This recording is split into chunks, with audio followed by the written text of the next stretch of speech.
you can score a test. Most of us are used to what's called a raw score. You remember you took a spelling test, there were 20 points, you got 18 out of 20 correct? That's a raw score. It's exactly how many questions, exactly how many answers, maybe it was a fraction or a percentage. There's no error of measurement in that test. The tests that our kids take don't give you raw scores. They give what's called a scaled score, which means that the testing authority takes the raw score and then uses some formula to convert that raw score into a scaled score, which is kind of a number that doesn't mean anything by itself. It's just a number. So if you don't know what the formula was, and you don't know what the error of measurement in that, like, because when I convert one number to another, if it's not a straight conversion, there's an error of measurement in how that moves over. So if you don't know what those are, you don't really know what the scaled scores mean. So, for example, this is the ACT technical manual. The ACT is a test that everybody's familiar with. This is the technical manual. This current, it was 2014 copyright. And their technical manual says that their error of measurement is plus or minus 2. And they're 68% sure of that. So that means that a score of 30 is really a score somewhere between 28 and 32. They're pretty sure. But they're not really sure. They're only 68% sure. So when you are looking at and evaluating, and when state departments of education, for example, give you, well, look at how our scores have improved, if it didn't change by more than 2 points in any direction, it didn't change. So, for example, I was in West Virginia, and the folks from Kentucky came up, and they were telling us how, I was in front of the joint House and Senate Education Committees, and the folks from the Kentucky Department of Education were telling the committee members how wonderful this program was because their scores had improved over 5 years. So I handed them the standard error of measurement. Their scores changed by 1/10 of a point in a system in which the standard error of measurement is plus or minus 2. And they're not even really sure it's that.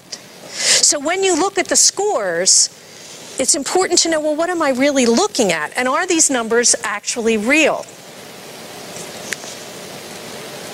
Validity, because what we're told is the tests have to be valid and reliable. So what do those words mean? Because they actually mean something when you talk about testing and when you talk about measurement. Validity means this measures what I say it measures and nothing else. Reliability means I get the same number over and over and over again. How does that work? So every morning I get up and I get on my bathroom scale. And every morning my bathroom scale says 110. And I love my bathroom scale. And then I go to the doctor's and I get on his scale. And it doesn't say 110. My bathroom scale was reliable. It said the same number every day. It wasn't valid, because the number was wrong. And you know how you know when your bathroom scale battery is bad? Because like one day it says 110 and the next day it says 320, and you're pretty sure you didn't gain 200 pounds in one night? The bathroom scale is no longer reliable. So you can be valid. I measure what I say I'm measuring accurately. Reliable. I get the same number over and over and over again.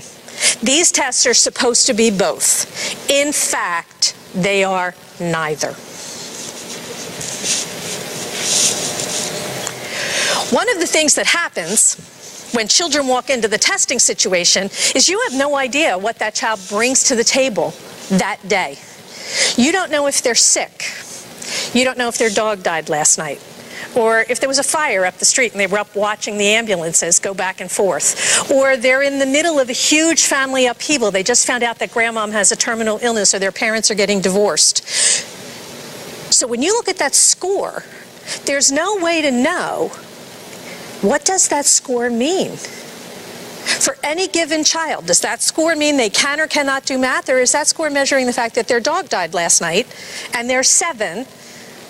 And so they're not really able to think about anything else. In any big testing population, about 10% of the kids, you're going to have that variable. But as the socioeconomic level of the children goes down, that extraneous factor goes up. because children who live in poverty are more likely to have something that interferes with the measuring factor. You are more likely, for children living in poverty, that they didn't get a good night's sleep, they didn't get breakfast, they do have an undiagnosed illness, there is upheaval in the home or the neighborhood.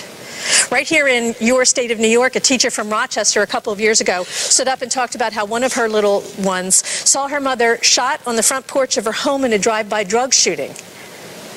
Did you think that test score was going to measure anything other than trauma? But the problem is you don't know which kids those are. When you look at that score, you have no idea for any given child what did it measure that day. Now, is that just me saying it? No. This is it's from the National Research Council. It's a federal think tank. It's a document on incentives and test-based accountability, and here's where it came from. And what they said was, test scores will differ from one occasion to another, even when there's been no change in the test taker's proficiency, because of differences in the interaction with the test questions, because of the child themselves, because of the context of the test. So you should think of these test results as estimates and not as the truth. But yet in this system, we treat those test results as if they're absolute truth.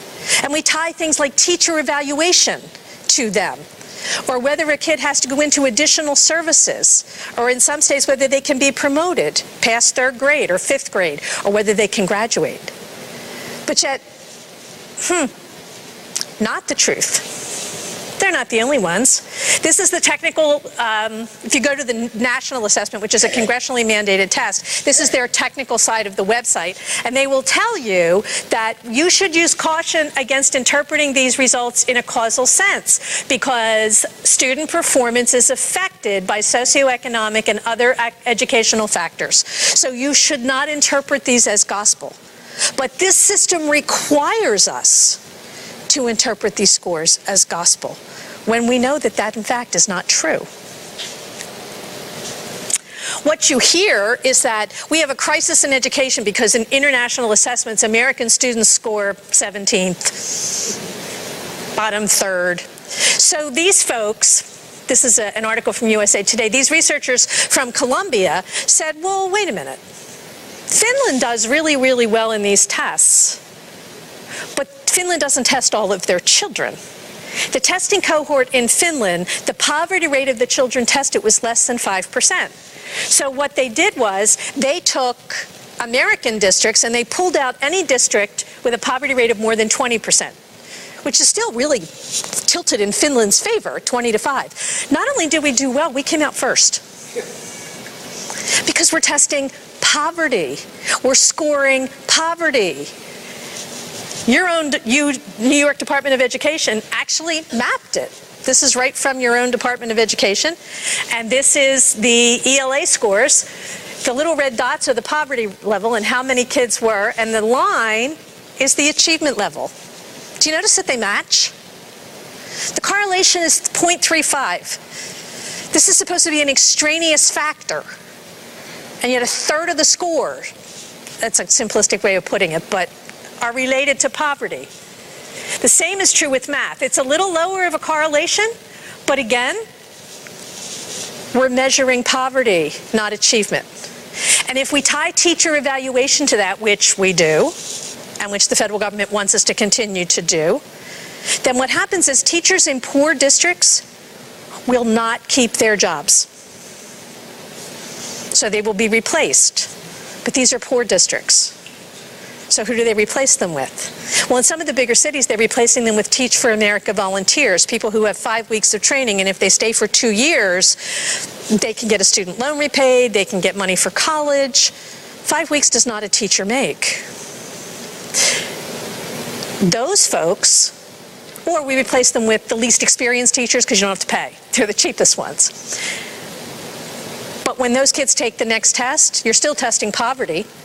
So they'll still get the lowest scores, so then those teachers will lose their jobs. So in the poor districts where you most need experienced teachers who know just what they're doing, you're setting up a system that guarantees that those children will never get teachers who are experienced.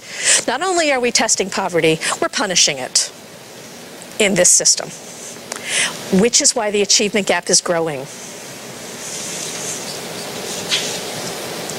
Now, the way that these tests are scored and what you hear them, there's two ways to score a test.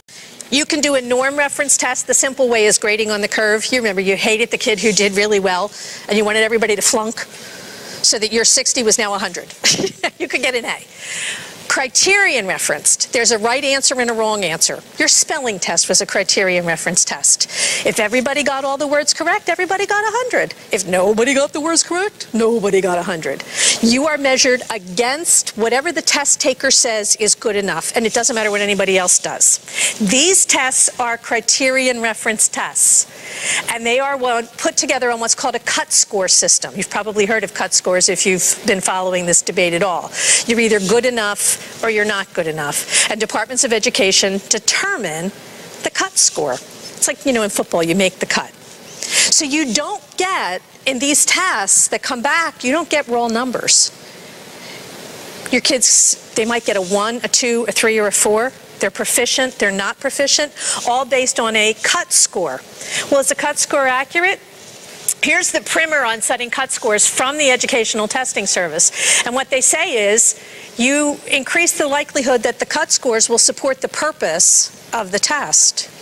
So what do you want the test to say? You can move the cut score to make it say that.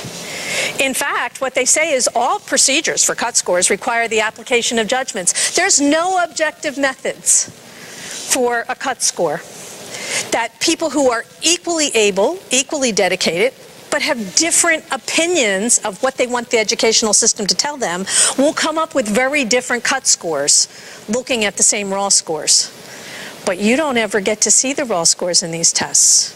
You only get to see the cut scores. Their final conclusion in their technical manual was that it is impossible to prove that a cut score is correct. Well, how does that work? The SATs, this is a study out of Princeton University. It surfaced because in California, in Los Angeles, and San Francisco, kids were taking SAT prep classes, and a lot of the kids were Asian Americans. And the counselors said, we need to tell you that there's a problem with the SAT scores with you that you didn't know about. And so it actually was picked up in the papers, because in some of the higher Ivy League universities, according to Princeton, if an African American takes the SAT test, they add 230 points to their score. If a Hispanic takes it, they add 185. If an Asian takes it, they subtract 50. Because the goal was, according to the articles, to increase diversity in the admissions processes in these schools. And so they manipulated the SAT scores in order to enable that to happen. Now, you may think that's a good idea or a bad idea, and I don't really care. The point is, you probably didn't know they were doing it, did you? No. You thought those numbers were real, and they weren't. Who's doing this, adding and subtracting? Some of the elite universities were so that the SAT scores that were reported, and the study is, you can look it up, it's out of Princeton, it's called The Opportunity Cost of Admission at Elite Universities. It's the admissions officers that decide this. Yes. Whoever judges, not who wants. But with the score that was reported when it came back, because remember, you tell the college, you tell the SAT what college you want the score reported to, so it would be put in. But nobody knew that it was happening. Nobody knew that the numbers were being changed. So people were looking at scores and thinking that that's what the achievement was, and it wasn't. So cut scores can be manipulated, and you don't know. All discrimination.